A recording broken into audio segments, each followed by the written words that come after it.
इस हफ्ते के स्पेशल गेस्ट कार्यक्रम की इस कड़ी में आज हमारे साथ राज्य के आयुर्वेद, योग व प्राकृतिक चिकित्सा एकीकृत कॉलेज के प्राचार्य डॉक्टर नित्यानंद जी शर्मा साहब हैं। नित्यानंद जी शर्मा काफ़ी वरिष्ठ चिकित्सक के रूप में रहे हैं और इन्हें प्राचार्य पद का जिम्मा सौंपा गया है। जब से इन्हें प्राचार्य बनाया गया तब से आयुर्वेद महाविद्यालय की ने गति पकड़ी और कई आयोजन इन्होंने इस महाविद्यालय में करवाए।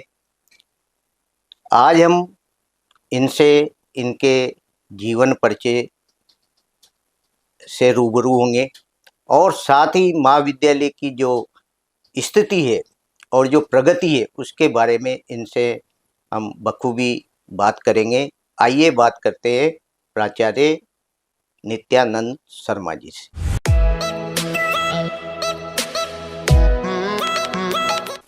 प्राचार्य साहब, आपका हमारे स्टूडियो में बहुत बहुत स्वागत है। स्वागत। नमस्कार सर। नमस्कार। शर्मा साहब, हम आपका तहे दिल से शुक्रिया अदा करना चाहते हैं क्योंकि आपने कीमती समय हमें दिया। आप हमारे दर्शकों को अपने जीवन परिचय से रूबरू कराएं। मेरा नाम डॉक्टर नित्यानंद शर्मा है। मैं राजकीय आयुर्वेद, योग एवं प्राकृतिक चिकित्सा महाविद्यालय कोटा में अभी फरवरी माह में ही मैंने चार्ज लिया है। 1 महीना मुझे हुआ है। मैंने आयुर्वेद से BMS किया है, आयुर्वेद से ही MD किया है और आयुर्वेद से ही योग और आयुर्वेद में PhD किया है। साथ ही मेरे 12 पब्लिकेशंस हैं। कई मेरे आर्टिकल्स जो है वो प्रकाशित हो चुके हैं और निरंतर शैक्षणिक जो मेरा करियर है उसकी ओर मैं प्रयास करता रहता हूँ।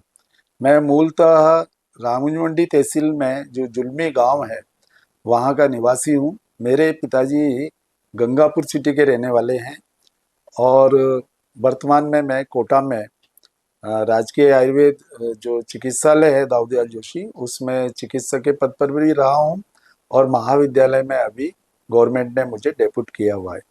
जी शर्मा साहब, 1 माह हुआ है आपका कॉलेज में, लेकिन आपने जिस तरह महाविद्यालय को गति दी, जिसमें कई तो शिविरें, कई प्रतियोगिताएं आयोजित की, तो क्या आपने इस 1 माह में इतना बड़ा काम करके दिखाया सर?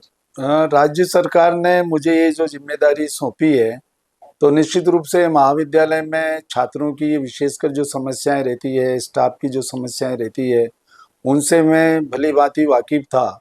और जैसे ही मेरे ऊपर ये चार्ज आया, मैंने ये कार्यभार ग्रहण किया, तो सर्वप्रथम मैंने छात्रों की समस्याएं जो अब उनका फाइनल ईयर चल रहा है और क्रीड़ा प्रतियोगिताएं उनकी नहीं हुई थी, तो हमने पहली बार राष्ट्रीय आयुष क्रीड़ा प्रतियोगिता का आयोजन कोटा महाविद्यालय के द्वारा आयोजित किया, जिसमें 7 स्टेट के विद्यार्थी हमारे बीच आए हैं और अभी 24-25 फरवरी को ही वो प्रतियोगिता संपन्न हुई और उसमें cricket, volleyball, badminton, kho kho, रस्साकसी, शतरंज, ऐसे अनेक गेम्स की उसमें नेशनल कॉम्पिटिशन्स किया गया।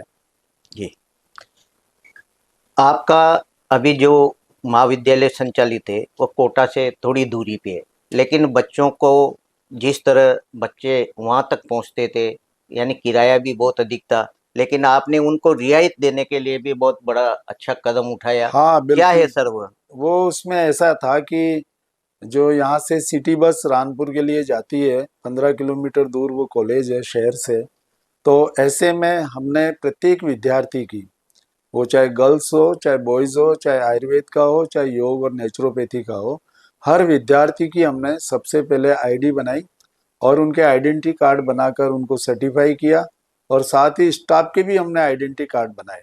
उससे सिटी बस के जो यूनियन है उनसे हमने बात करी और उनको कहा कि भाई हमारे महाविद्यालय के बच्चे इसमें आएंगे जाएंगे, उनके पास आई कार्ड रहेगा, आपको उनको कंसेशन देना है।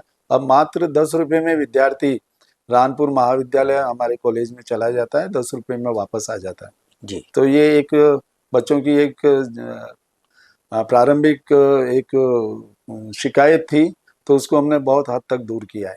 जी। प्राचार्य सर, बच्चों की पढ़ाई के लिए देहदान एक बहुत बड़ा सब्जेक्ट होता है, तो देहदान भी आपके कार्यकाल में ही मतलब संपन्न हुआ? हाँ, ये बिल्कुल सही बात है कि एक हमारे पूर्व में एक डेड बॉडी आई थी महिला की, जी जी लेकिन उसका डिसेक्शन का पूरा काम लगभग हो चुका है उस बॉडी का। और हमें बहुत ज़रूरी थी कि एक पुरुष की जो डेड बॉडी है देह मिल जाए हमें, तो हमारे विद्यार्थियों को एनाटॉमी और फिजियोलॉजी के लिए एक अच्छे से डेड बॉडी डिसेक्शन का ज्ञान प्रायोगिक ज्ञान प्राप्त हो सके। तो उसके लिए अभी 25 फरवरी को ही एक सरदार जी हैं, वो दिवंगत हो गए, ओम प्रकाश सिंह जी। तो शाइन इंडिया के कुलवंत जी गौड़ हैं, जो हमारे अच्छे छोटे भाई की तरह उनसे हमारा संपर्क है। उन्होंने हमसे हमसे संपर्क किया, हमने भी उनको कह रखा था कि कोई डेड बॉडी आ जाए ऐसी देहदान की, तो हम उसको सहर्ष लेने के लिए तैयार हैं। तो जैसे ही हमें सूचना मिली, तो हम तुरंत, मैंने मेरे एचओडी जो हैं एनाटॉमी के, डॉक्टर निरंजन गौतम, डॉक्टर नितिन जी, इस टीम को मैंने कहा कि ये किसी भी हालत में अपने को ये डेड बॉडी मिलनी चाहिए। और उन अधिकारियों ने प्रयास करके और 25 फरवरी को जो एक स्वस्थ डेड बॉडी थी उसको हमारे महाविद्यालय में लाए। और उस दिवंगत दिव्य आत्मा का भी आप पुण्य देखिए कि लगभग उस समय जो हमारे गेम्स चल रहे थे जी उसमें 350-400 लोगों की उपस्थिति थी। उन सबके बीच आकर के एम्बुलेंस रुकी, सभी ने नम आंखों से उनको श्रद्धांजलि दी। साथ ही गायत्री मंत्र महामृत्युंजय जाप के साथ हमने मंत्रोच्चार के बाद उस डेड बॉडी को स्वीकार किया, ग्रहण किया और हमारे शरीर रचना विभाग को उसके सुपुर्द कर दिया गया। इस बीच हमने देहदानी, उनका जो परिवार के लोग थे, उन सबका महाविद्यालय की ओर से स्वागत किया। और जो शाइन इंडिया के जो कोऑर्डिनेटर हैं, संस्थापक है कुलवंत जी गौड़, उनका भी सम्मान किया। और साथ ही उन्हें हमने प्रमाण पत्र भी दिया और उनका उत्साहवर्धन किया। और एक प्रेरणास्पद, वो बहुत ही अच्छा एक कार्यक्रम हुआ। उस समय हमने गेम्स की जितनी भी हमारी प्रतियोगिताएं, फाइनल मैच चल रहे थे, वो सब 15-20 मिनट के लिए रोक दिए थे। जी। प्रिंसिपल सर, 2021 में जब इससे पहले जो कोरोना वायरस था, उस महामारी को देखते हुए आयुर्वेद की अहमियतता समझ में आई सरकार को, और आयुर्वेदिक महाविद्यालय खुले। कोटा में भी एक महाविद्यालय मिला। तो इसकी जो प्रगति, कितना बजट अब तक इसमें आया है और कितनी स्थिति कहाँ तक मतलब प्रगति की और ये बढ़ रहा है? 2021 के पहले हमारा जो ये शहर में जो तलवंडी में कॉमर्स कॉलेज के पास में जो राजकीय वैद्य दाऊद दयाल जोशी जिला आयुर्वेद चिकित्सालय है, यही एकमात्र यूनिट थी। जी लेकिन जैसे ही मुख्यमंत्री बजट घोषणा हुई, उसके बाद 2021 में ये राजस्थान में 6 योग, आयुर्वेद, नेचुरोपैथी के कॉलेज खोले गए। उसमें हाड़ौती संभाग में भी कोटा में ये सरकारी कॉलेज खुला। और इस कॉलेज के खुलने के साथ ही हमने जो दाऊदयाल जोशी परिसर में जो हमारी 25 बीघा जमीन है, उसी जमीन में हमने आयुर्वेद महाविद्यालय, योग महाविद्यालय, प्राकृतिक चिकित्सा महाविद्यालय के लिए हमने जमीन जो सरकार को उसके बारे में निवेदन किया। और सरकार ने उसका तुरंत हमसे नक्शा बनवाया। एनसीआईएसएम के नए नियमों के तहत बिल्कुल बहुत ही अच्छा हमने महाविद्यालय का नक्शा बनाया है और उसमें कार्य भी चालू हो गया है। 21 करोड़ का वो कुल प्रोजेक्ट है। 8 करोड़ रुपए अभी तक हमने जो आरएसआरडीसी जो संस्था इसको बना रही है उनको दे चुके हैं। जी लगभग 16 करोड़ का काम एक बहुत अच्छे ठेकेदार हैं सलीम जी, उन्होंने जो पैसा राशि मिली है उससे भी ज्यादा उन्होंने काम कर दिया है। तो प्रोजेक्ट डायरेक्टर राजौरिया जी और ठेकेदार जी का हम बहुत बहुत इस अवसर पर अभिनंदन भी करना चाहते हैं कि उन्होंने एक बहुत मन के साथ इस महाविद्यालय को राजस्थान के सबसे जो 6 महाविद्यालय हैं उनमें सबसे अधिक सर्वाधिक जो है भवन को हमारे यहाँ बहुत अत्याधुनिक तरीके से तैयार किया है। प्रिंसिपल साहब, कौन कौन से विभाग संचालित किए जा रहे हैं इस समय कॉलेज इस में? समय महाविद्यालय में जो है लगभग मौलिक सिद्धांत विभाग है, सर्जरी विभाग है, ईएनटी विभाग है, और एनाटॉमी डिपार्टमेंट है, फिजियोलॉजी डिपार्टमेंट है, और महा जो महाविद्यालय से संबद्ध चिकित्सालय है उसमें इन सभी विभागों के जो है कंसल्टेंट हैं, विषय विशेषज्ञ हैं। साथ ही हाइजीन डिपार्टमेंट है, योगा डिपार्टमेंट है, नेचुरोपैथी डिपार्टमेंट है।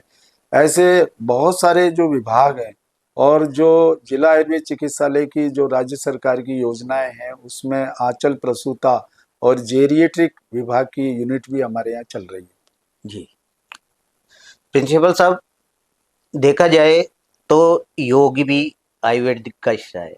सूर्य नमस्कार का भी एक आपने रिकॉर्ड बनाया। हाँ, अभी क्या जो किस तरह आपने इसकी तैयारी की थी? इसमें इस प्रकार से तैयारी की कि हमने, चूंकि हमें ये पता था कि बाहर से अनेक राज्यों से हमारे यहाँ आयुष क्रीड़ा प्रतियोगिता में टीम्स आएगी, और हमारे यहाँ के विद्यार्थी भी लगभग 250-300 हैं, तो वो भी रहेंगे। और तो हमने सबसे पहले तो एक क्रीड़ा भारती के बाल मुकुंद जी यादव हैं, उनसे संपर्क किया, जी और शिक्षा विभाग के जो जिला शिक्षा अधिकारी माध्यमिक डॉक्टर के शर्मा जी हैं, उनसे संपर्क किया। और शासकीय स्तर पर हमने 10 जो कोच हैं, शारीरिक शिक्षक, जी ये विभिन्न खेलों के, क्रिकेट, वॉलीबॉल और खो खो वगैरह के, इन सबके कोच उन्होंने उपलब्ध कराए। और फिर सूर्य नमस्कार के भी उन्होंने कोच उपलब्ध कराए। तो हम सब ने जो समापन के समय सभी महाविद्यालय के विद्यार्थी और बाहर के आए हुए अनेक राज्यों के जो क्रीड़ा में जो सहभागी हैं, ऐसे सभी खिलाड़ियों के सानिध्य में लगभग 300-400 की संख्या के बीच सामूहिक सूर्य नमस्कार का प्रदर्शन हुआ, और उनमें प्रतियोगिताएं भी आयोजित कराई गई, जिनमें प्रथम और द्वितीय को हमने पारितोषिक दिया, उनको शील्ड देकर सम्मानित भी किया। जी प्रिंसिपल सर, अब तक कितने बच्चे जो चिकित्सा आयुर्वेद चिकित्सा की पढ़ाई कर रहे हैं, और स्टाफ की क्या स्थिति है? क्योंकि स्टाफ की सबसे ज़्यादा कमी देखी जाती है किसी भी महाविद्यालयों में। तो आपके यहाँ क्या स्थिति है इस समय? हमारे राजकीय आयुर्वेद योग एवं प्राकृतिक चिकित्सा महाविद्यालय जो कोटा का है, 2021 में चालू हुआ, और सर्वप्रथम हमारे पास BNYS यानी bachelor of yoga and naturopathy के विद्यार्थियों का प्रवेश हुआ। 30 विद्यार्थी प्रतिवर्ष आते हैं, आज 4 साल हो गए। 120 से अधिक विद्यार्थी हमारे पास BNYS का कोर्स कर रहे हैं। साथ ही जो BMS है, BMS में भी हमारे पास लगभग 2 बैच 120 बच्चों के आए हैं। अभी 2025 में ये तीसरा बैच आने वाला है। 300 से अधिक हमारी ये विद्यार्थियों की संख्या हो जाएगी। हमारे जो पूरा महाविद्यालय परिवार है, जिसमें चिकित्सालय भी है, इसमें कुल 120 पद हैं। जी 120 पद में से 111 पद भरे हुए हैं। मैं धन्यवाद और आभार व्यक्त करना चाहूँगा हमारे आयुष शिक्षा प्रकोष्ठ डॉक्टर राजेश जी भारद्वाज सर, जिन्होंने कि हमारी छोटी से छोटी समस्याओं को भी उन्होंने हमसे कह रखा है कि आप फ्री एंड अच्छा काम करिए, आयुर्वेद का काम करिए, किसी प्रकार की कोई आपको जरूरत हो तो तुरंत मेरे से टेलीफोनिक आप आदेश ले लीजिए। जी ऐसे ही चिकित्सालय से संबंधित जो भी हमें परेशानियां आती है, हम माननीय उप मुख्यमंत्री के OSD साहब श्री राम जी तिवारी साहब जो इस समय हैं, उनसे हम निवेदन करते हैं, तो वो भी हमारे चिकित्सालय के जो स्टाफ की जो कमी है उसको भी उन्होंने बहुत जल्दी पूरा कर दिया है। इस प्रकार से 120 में से 111 पद हमारे भरे हुए हैं। जी प्रिंसिपल सर, हर्बल गार्डन भी विकसित किया है। क्या अहमियतता होती है उसे बच्चों के लिए? देखिए कि हमारे आयुर्वेद का जो मूल है उसमें जो पंच तत्व है, और पंच तत्व में भी जो पांच भौतिक जो प्रकृति है, और उसमें जो हमारे वृक्ष हैं वही हमारी वनौषधियाँ हैं, काष्ठ औषधियाँ उससे प्राप्त होती है। तो बच्चों को वनौषधियों के बारे में अधिक से अधिक विद्यार्थियों का ज्ञान वर्धन हो सके, इसके लिए एक 20 लाख रुपए हमने जो है सैंक्शन करवाए थे। श्रीमान संदीप शर्मा जी, माननीय कोटा दक्षिण के जो विधायक जी हैं, उनके द्वारा। और हमारा वो जो हर्बल गार्डन है लगभग पूरा तैयार हो गया, और उसमें वनौषधियों का रोपण भी किया गया है। लगभग इस समय 180 के लगभग वनौषधि प्रजातियां उसमें लगाई गई है। और अभी जो ये देह दान हुआ था, उनके परिवारजनों को भी हमने आमंत्रित किया है, और उनके द्वारा भी हम वट वृक्ष, कल्प वृक्ष, ऐसे पौधे उनके द्वारा भी इस सप्ताह ही इस कार्यक्रम को करने की हमारी योजना है। और बच्चों को प्रायोगिक अभ्यास के लिए वनौषधियों के उनके रस गुण वीर्य विपाक इन सब प्रकार की उनकी विशेषताओं को जानकारी करने के लिए हमने हमारे कैंपस में ही इस हर्बल गार्डन को डेवलप किया है, जो पूर्णतः नक्षत्र वाटिका से सुसज्जित होगा भविष्य में। और नक्षत्र वाटिका के जो अपने औषधीय पौधे हैं उनका वहाँ एक ही जगह संग्रह होगा। पंचवटी के जो वृक्ष हैं उनका भी वहीं पर एक ही जगह स्थान पर लगाए जाएंगे।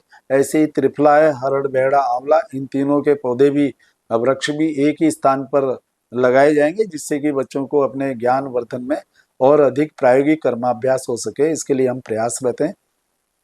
प्रिंसिपल सर, जो आज असाध्य बीमारियां मानी जाती जैसे मधुमेह और भी अन्य जो कई बीमारियां हैं, उसके भी आप शिविर लगाते आए हैं, उस पर क्या फोकस वास्तव में आपका आयुर्वेदिक विभाग की तरफ से होता है? हमारे यहाँ जो मधुमेह जो रोग है, जो आजकल जीवन शैली जन्य जो रोग है, जिसमें डायबिटीज है, मोटापा है, थायराइड है, हाई ब्लड प्रेशर है, जोड़ों के दर्द है, इस प्रकार की जो तकलीफ होती है आजकल, जो हर घर में सामान्यतया इसके रोगी पाए जाते हैं, जो जीवन शैली के रोग हैं, लाइफ स्टाइल की डिजीज इनको कहते हैं, तो इनमें दवाइयों के साथ साथ जीवनचर्या को भी व्यवस्थित करना होता है। तो हमारे यहाँ हर महीने के पहले बुधवार को जी ये डायबिटीज का जो है एक कैंप लगता है। वो मेडिसिन डिपार्टमेंट की ओर से लगता है। उसमें डॉक्टर विनोद गौतम जी उसकी पूरी व्यवस्था करते हैं और निशुल्क जो है औषधियों के पैकेट डायबिटीज के रोगियों को दिए जाते हैं। और उपलब्धि ये है कि जिनके टाइप 1 डायबिटीज थी, ऐसे अनेक लोग जो इंसुलिन पे डिपेंडेंट थे, वो आज टेबलेट पे आ गए हैं और टेबलेट वाले केवल चूर्ण खा कर ही ठीक कर गए हैं। साथ ही हमारा एक कोऑर्डिनेशन चलता है जी कि जो डायबिटीज के शिविर वाले हैं वो मेडिसिन वाले अपना काम करते हैं, साथ ही वो उस पेशेंट को रेफर कर देते हैं योगा एंड नेचुरोपैथी डिपार्टमेंट की ओर। तो जी हमारे यहाँ योगा की और नेचुरोपैथी की जो टीम है उसमें डॉक्टर हेमलता भाटी जी हैं और एक और अभी नए हमारे योगाचार्य आए हैं। तो उनके साथ मिलकर के उस पेशेंट को डायबिटीज से संबंधित स्पेशल, जैसे मंडूकासन है, वक्रासन है, जो पवन मुक्तासन है, कपालभाति है, इस प्रकार के अग्निसार क्रिया है, इन सब क्रियाओं को वो प्रत्येक पेशेंट टू पेशेंट पर्सनली उन पर ध्यान दे करके उनको सिखाते हैं कि आपको इस प्रकार से दवाइयों के साथ घर पे इस ऐसे अपने को ये दिनचर्या रखनी है, ये खान पान रखना है और ये आसन करने, तो उससे और ज्यादा लोगों को लाभ प्राप्त होता है। जी प्रिंसिपल सर, जैसे मौसम बदलाव आता है, जैसे अब गर्मी आएगी, लू का प्रकोप होगा, सर्दी आती है, तो सर्दी बरसात में कई इस तरह के रोग पैदा होते हैं, तो क्या इस तरह नवाचार या शिविर के रूप में जनमानस को कोई चीजें बताई जाती है शिविर के माध्यम से? जी, हमारे यहाँ जो चिकित्सालय है उसके जो प्रभारी हैं वरिष्ठ आयुर्वेद चिकित्सा अधिकारी डॉक्टर अंजना शर्मा जी, उनसे हमने निवेदन किया है कि प्रतिवर्ष और हर 2 माह में जब सीजन चेंज होता है तो ऋतु संधि के जो रोग होते हैं उसमें सर्दी जुकाम खांसी बुखार इस तरीके के रोग हो जाते हैं, कुछ बारिश के टाइम पे चर्म रोग वगैरह हो जाते हैं। तो हम साल भर का पहले ही ऐसे डिजीज का कौन से महीने में कौन से सीजन में कौन सी बीमारियां होती है उसका अभी से मैंने ये 1 महीने के अंदर ही चार्ट बना लिया है जी कि कब कब ऐसे मौसमी बीमारियों के कैंप लगेंगे। और हमने मैडम अंजना शर्मा जी से रिक्वेस्ट भी किया है और कि वो जन सहयोग से इस तरीके के काढ़ा का वितरण करवाते हैं, कुछ पैम्पलेट्स वगैरह छपा करके और उनका प्रचार प्रसार करते हैं। हमारे महाविद्यालय के जो उपाधीक्षक हैं डॉक्टर अनुराग दुबे जी, वो भी इस संबंध में सारी व्यवस्थाओं को सुव्यवस्थित करने में लगे हुए हैं। सभी एक टीम भावना से बहुत अच्छा कार्य कर रहे हैं। तो इस समय बहुत स्पीड से महाविद्यालय का और चिकित्सालय का काम बढ़ा हुआ है और लोगों में, आम जनता में इसका प्रचार प्रसार हो रहा है। हमारे यहाँ पर मैं आपको ये भी निवेदन करना चाहता हूँ कि शल्य डिपार्टमेंट जो सर्जरी विभाग है, लोग पहले ये समझते थे कि आयुर्वेद में सर्जरी नहीं होती है। जी ऐसे में हमारे यहाँ का जो सर्जरी डिपार्टमेंट है उसमें बहुत अच्छे हमारे अधिकारी चिकित्सक लगे हुए हैं, उनको बहुत ही गहरा अनुभव है। तो वो हमारे यहाँ मध्य प्रदेश से और राजस्थान में हाड़ौती संभाग से तो है ही सही, साथ ही कुछ गुजरात के कुछ एरिया के लोग भी हमारे यहाँ इलाज कराने आते हैं, जो पाइल्स फिस्टुला फिशर यहाँ भर्ती रह करके और निशुल्क क्षार सूत्र चिकित्सा पद्धति से अपने पाइल्स के ऑपरेशन करवाते हैं और 7 दिन में 10 दिन में ठीक होकर वापस चले जाते हैं। जी प्रिंसिपल सर, करीब 1 महीना आपके कार्यकाल का हुआ है। अब मूल भवन में आप ही के सानिध्य में महाविद्यालय संचालित होगा। आपकी क्या मंशा है कॉलेज के विषय में कि आपका कार्यकाल रहते हुए क्या आगे की आपकी योजना रहेगी कॉलेज के लिए? कॉलेज के लिए विशेषकर ये है कि हमारे जो कॉलेज हैं, इन कॉलेजों को संचालित करने के लिए भारत सरकार के आयुष विभाग की NCISM डिपार्टमेंट है, जी जो कि इन कॉलेजों को मान्यता देता है, संचालित करता है। तो मैंने उस पे अध्ययन किया कि NCISM की क्या क्या जो है वो हमसे अपेक्षा रखती है महाविद्यालय के लिए, क्योंकि हर बार वो टीम आती है और कुछ न कुछ आक्षेप लगा करके और स्टूडेंट्स की संख्या में कटौती कर जाती है। जी तो इस बार हमने पहले से ही इस 1 महीने में ही मैंने NCISM के लिए हमारे महाविद्यालय के अधिकारियों की एक टीम बनाई है, और टीम बना करके हर वो पहलू जहां हम कमजोर हैं उसको हम सशक्त करने के लिए हमने प्रयास शुरू कर दिया है।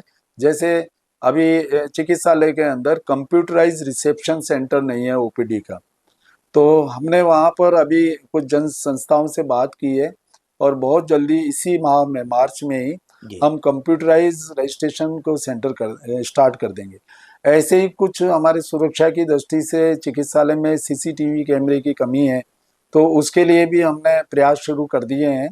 और जैसे ही कोई भामाशाह मिल जाते हैं तो हम सुरक्षा की दृष्टि से और OPD IPD में सब जगह कैमरे लगाएंगे, क्योंकि ये हमारी एक प्राथमिक आवश्यकता भी है। जी और साथ ही जो महाविद्यालय में जो विद्यार्थी हैं, मूल उद्देश्य हमारा ऐसा है कि हमारे जो BMS और BNYS के जो विद्यार्थी हैं जी उनके लिए हम ज़्यादा से ज़्यादा जो है प्रायोगिक और सैद्धांतिक जो ज्ञान का अभिवर्जन है वो कर सकें।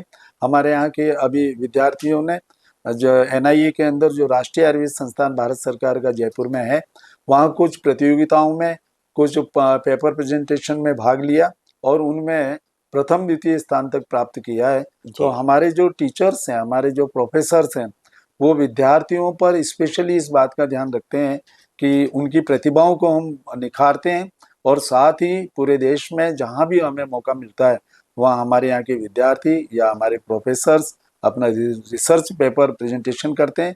उससे हमारे महाविद्यालय का नाम होता है, आयुर्वेद का प्रचार प्रसार होता है, आयुर्वेद का हम काम करते हैं, योग का हम काम करते हैं, आयुर्वेद का हम नाम करते हैं, योग का हम नाम करते हैं, जन कल्याण के लिए। जी ये थे हमारे साथ आयुर्वेदिक योग व प्राकृतिक चिकित्सा एकीकृत महाविद्यालय के प्राचार्य डॉक्टर नित्यानंद जी शर्मा साहब। शर्मा साहब को 1 माह हुई है अभी इनकी नियुक्ति प्राचार्य पद पर, लेकिन 1 महीने में नए नए नवाचार करके एक अच्छी सोच इन्होंने आयुर्वेद के प्रति जागृत किए। लोगों में भी लोग भी जागरूक हुए हैं आयुर्वेद के प्रति, और आने वाले समय में कुछ ही माह में ये मूल भवन में इनका महाविद्यालय स्थापित होगा। आज ये हमारे स्टूडियो में पधारे। नमस्कार। नमस्कार सर, नमस्कार, बहुत बहुत नमस्कार।